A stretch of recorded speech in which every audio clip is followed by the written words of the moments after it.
Ya Allah'ım, hazır göz kola. 3, 4.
Öpürəm, Çeçenka Yoska.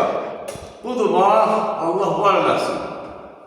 Buradan Zirəddin qardaşımı salamlayıram.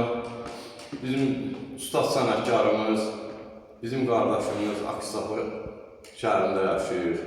Allah verdi qardaşım, öpürəm sən, gözəl bizim piyanino partisi qardaşımız.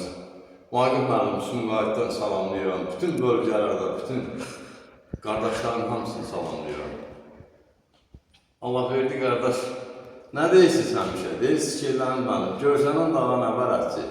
Ellənin müəllimi yaşayış yeri, Gəncə şəhəri, iş yerimizdən yolçular, mədəniyyət sarayının qapısı, xalqının dallarının üzünə çıxdı. Biz hazırlıq qəbul edirik. Nə bilirsə də, tələbələrlə paylaşaq, mənim gözüm üstə.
nəfər o Bakının ləqəbindən çıxıb ya, Arifdir, yenə deyirəm, yaraşmaz.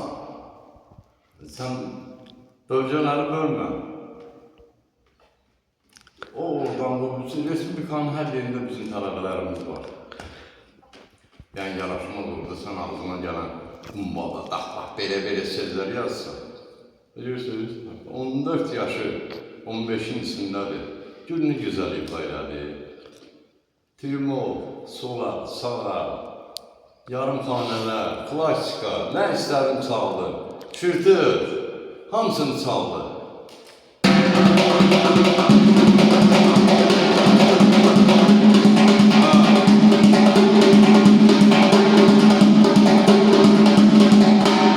Bir yaşda var beləsi, varsa çıxsın görər. Mən hələ görmürəm, Allah eləsin bol olsun, bol, lap çox. Amma bugünkü gün Eli Bala məktəbi gəmdə, bax burada var. Bax bu Eli Balanın, bax bu çəkdiyi zəhmətlər, əziyyətlər, bax bunun hamısının bəhrəsi budur, var. Yəni, yoska balalar gəlir, tək elə bu Çesenka yoskadır, çoxdur, sağ ol yoska bala, Allah, gözəl. Sən Evgün kişinin oğlu, sən bu əziyyəti çəkibsən, sağ ol. Nə deyirsən yoska qardaş? Gözəl. Gözəl.